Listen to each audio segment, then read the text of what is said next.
हमने आपको बताया कि इन तमाम चीतों के गर्दन में रेडियो कॉलर लगे हुए हैं ताकि इनकी मॉनिटरिंग की जा सके।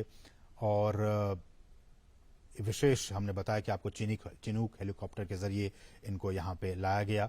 और प्रधानमंत्री मोदी आप देख सकते हैं इनको विशेष जो क्रेट्स थे उनको खोलकर और प्रधानमंत्री ने इनको खुद वहाँ मुक्त किया। वो वहाँ पे अब विचरण कर रहे हैं। जो चीता प्रोजेक्ट है, अगर मैं इसकी बात करूं, ये भी बहुत महत्वपूर्ण है आपके लिए जानना कि किस तरह से भारत में चीतों को एक बार फिर से बसाने की यहाँ पे कार्य योजना बनाई गई।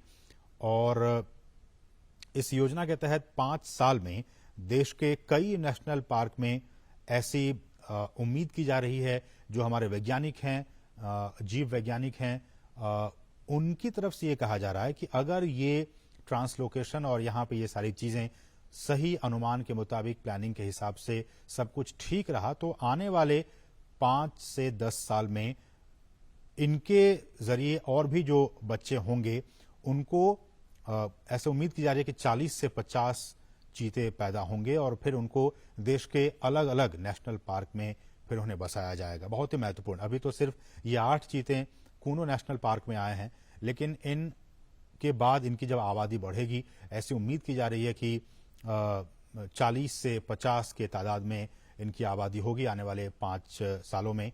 तो उसके बाद इनको फिर देश के अलग अलग नेशनल पार्क में फिर इन चीतों को बसाने का काम किया जाएगा।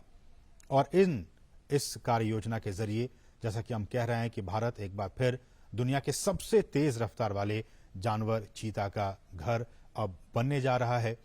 और भारत सरकार ने चीतों को फिर से देश के जंगलों में लाने का काम किया है, बहुत ही महत्वपूर्ण काम किया है।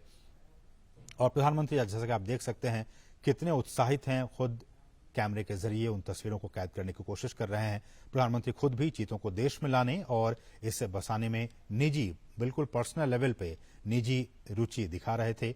और उसी का नतीजा है कि आज ये 8 चीते अब हिंदुस्तान की सरजमी पर पहुंच चुके हैं।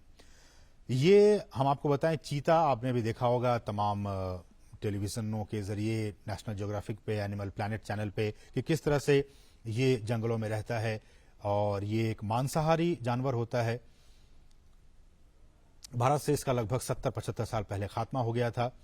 और कहा जाता है कि अवैध शिकार जो रहा वो एक बहुत अहम वजह रहा इनके एक्सटिंक्ट होने के, इनके विलुप्त होने के।